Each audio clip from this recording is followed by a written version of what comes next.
사도신경으로 우리의 신앙을 고백하겠습니다. 나는 전능하신 아버지 하나님, 천지의 창조주를 믿습니다.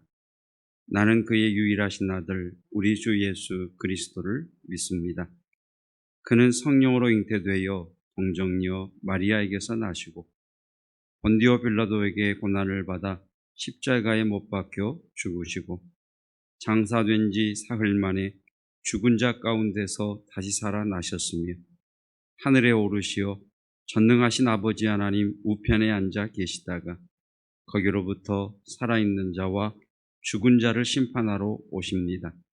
나는 성령을 믿으며 거룩한 공교회와 성도의 교제와 죄를 용서받는 것과 몸의 부활과 영생을 믿습니다.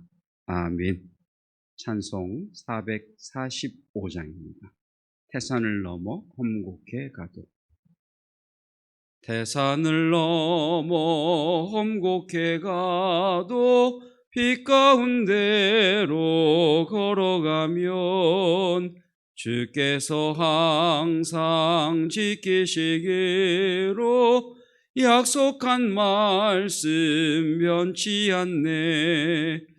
하늘의 영광 하늘의 영광 나의 맘속에 차고도 넘쳐 할렐루야를 힘차게 불러 영원히 주를 찬양하리.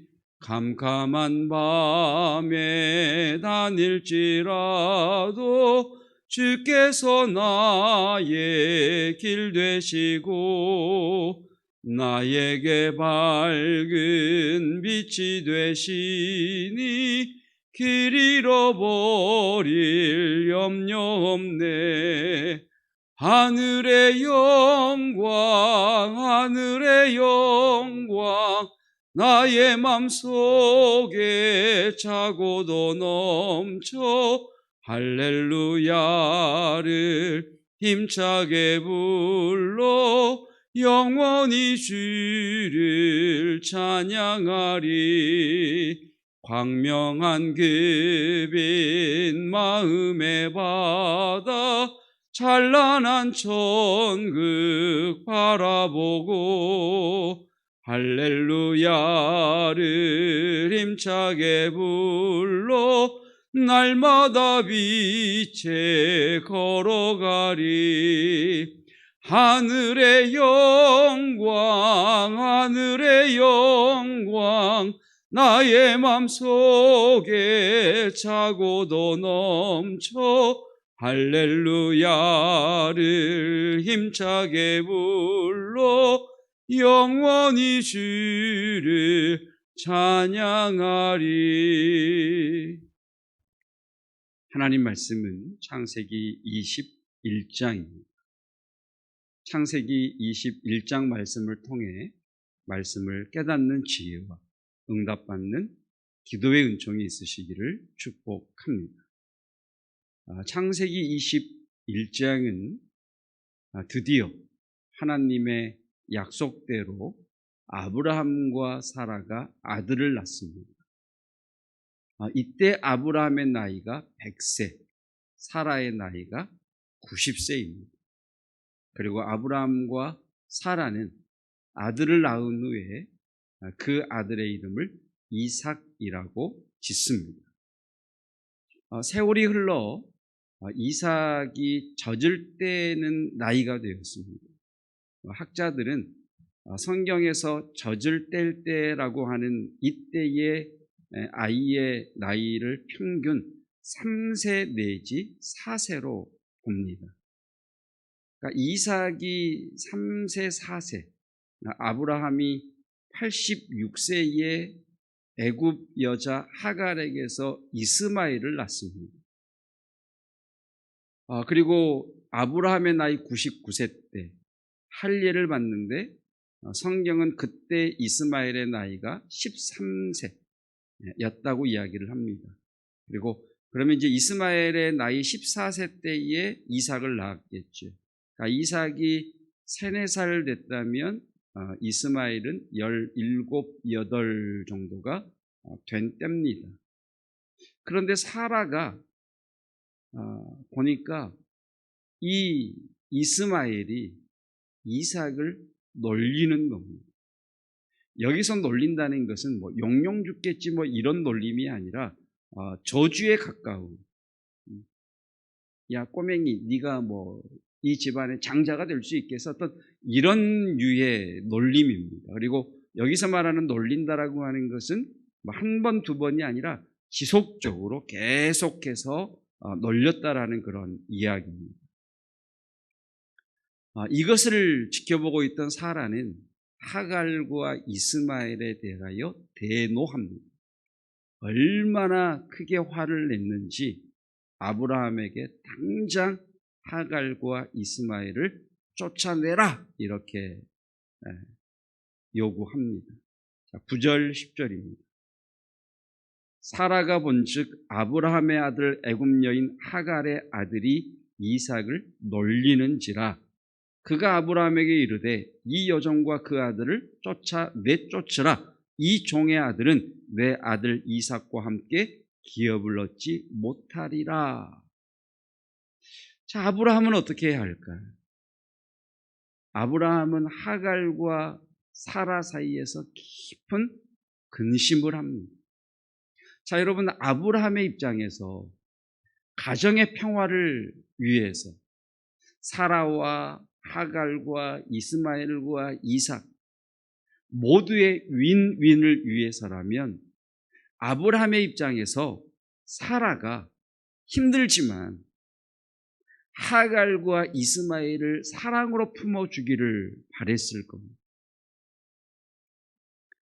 아브라함은 17, 18년 전에 하갈이 임신했을 때 하갈을 한번 광야로 내쫓아 보낸 적이 있었거든요. 그러니까 하갈에 대한 연민이 있었을 겁니다.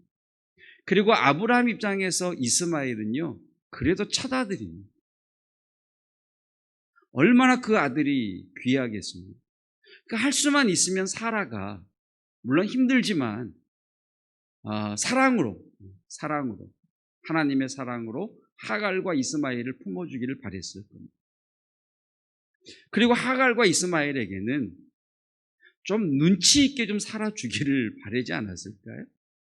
여러분, 사라가 사랑으로 품어주고 하갈과 이스마엘이 눈치 있게 좀 살았으면 서로 윈윈할 수 있지 않겠습니까? 자, 11절입니다. 아브라함이 그의 아들로 말미암아 그 일이 매우 근심이 되었더라. 아브라함의 깊은 고민을 아시겠죠. 자, 창세기 21장은 하나님께서 우리에게 내 결정의 기준은 무엇이냐를 묻고 계십니다. 저와 여러분들이 어떤 일을 결정할 때, 특별히 사람에 대하여 어떤 일을 결정할 때 그 결정의 기준이 뭐냐라고 하는 것을 우리에게 말씀하시는 겁니다. 결론적으로 말하면 그 결정의 기준이 나는 욕을 안 먹을래, 나는 다른 사람들에게 나쁜 사람이라고 하는 그런 인상을 남기지 않을래라고 하는 자기 중심의 기준이 아니라 하나님의 말씀, 하나님의 약속이 결정의 기준이 되어야 된다라고 말씀하십니다. 다시 말하면 하갈과 이스마엘에 대한 아브라함의 연민의 마음, 그 연민의 마음, 인색하고 내쫓아낸 무자비하고 무정한 그런 사람이라고 하는, 나쁜 사람이라고 하는, 욕을 먹지 말아야지라고 하는 기준이 아니라, 아브라함 네 마음의 기준이 아니라 하나님이 뭐라고 말씀하셨는지, 하나님의 약속이 무엇인지 그것을 기준으로 삼아 결정하라 이렇게 말씀하십니다. 12절입니다. 하나님이 아브라함에게 이르시되 내 아이나 내 여종으로 말미암아 근심하지 말고 사라가 내게 이른 말을 다 들으라. 하나님은 누구 편을 들어주시죠? 사라 편을 들어주십니다. 사라 편을 들어주시는 것이 아니라 사라가 한 말을 편들어 주시는 거예요. 사라가 뭐라고 했기에? 하나님의 약속을 가지고 이야기해요. 이삭에게서 나는 자라야 내 씨라 부를 것임이니라 라고 하는 이 말씀을 한 사라의 말을 들으라 이렇게 이야기합니다. 그래서 하나님께서는 아브라함이 사람들에게 욕먹지 않으려고 나쁜 사람이라고 하는 인상을 주지 않기 위해 결정을 하는 기준으로 삼지 않고 하나님의 말씀을 기준으로 삼도록 하기 위해서 15장에서 하갈에게 하셨던 말씀, 그리고 17장에서 하나님께서 아브라함에 나타나셔서 99세에 나타나셔서 하셨던 그 약속의 말씀을 다시 한번 상기시켜 주십니다. 13절. 그러나 여종의 아들도 내시니 내가 그로 한 민족을 이루게 하리라. 자, 지금 하나님 뭐라 그러죠? 사라 말대로 내쫓아라. 하갈과 이스마엘은 내가 책임진다. 여러분, 어떤 면에서 영적인 분별이 아주 중요한데요. 하나님이 어떤 사람을 다룰 때는 우리가 그 사람을 다루면 안 됩니다. 이 부분은 좀 깊은 또 영적인 이해가 필요하기 때문에 이 정도로 하고 넘어가도록 하겠습니다. 자, 여러분 보십시오. 이 아브라함이 깊이 근심하죠. 자신이 욕먹지 않으려고 하는 나쁜 사람이라는 인상을 주지 않는 기준으로 결정을 하려고 했을 때는 깊이 근심하지만 하나님의 말씀으로 딱 기준을 삼아 주시니까 아브라함의 결정이 단호합니다. 주저함이 없습니다. 마음의 선명함을 갖죠. 14절 보실까요? 언제 쫓아내죠? 아브라함이 아침에 일찍이 일어나 새벽에 떡과 물 한 가죽 부대를 가져다가 하갈의 어깨에 메워주고 그 아이를 데리고 가게 했다. 여러분, 이 말씀을 볼 때마다 저는 늘 아브라함에 대한 불편함이 있습니다. 아브라함의 원래 인간성이 이러지 않거든요. 아브라함 참 따뜻한 사람이고요. 대접 잘하는 사람이고요. 잘 섬기는 사람입니다. 그리고요, 부자입니다. 집에서 길리우는 자가 수백 명이나 될 정도로 엄청난 부자입니다. 그러면 여러분, 18년을 데리고 산 아들입니다. 20년 가까이 살아온 하갈입니다. 그러면 여러분, 하갈과 이스마엘을 내쫓을 때 광야잖아요. 그러면 말을 태워 보낸다든지, 양식을 좀 많이 좀 실어준다든지, 아니면 위험하니까 종들을 좀 붙여서 안전하게 하갈의 고향인 애굽까지 내려가게 한다든지, 어떤 이런 것을 충분히 할 수 있는 마음도 있고 성품도 되고 그런 경제적인 여건도 되잖아요. 근데 매정합니다. 냉정합니다. 나쁜 남자입니다. 언제 보낸다고요? 새벽같이. 들려보낸 게 뭐죠? 떡과 달랑물 한 가죽.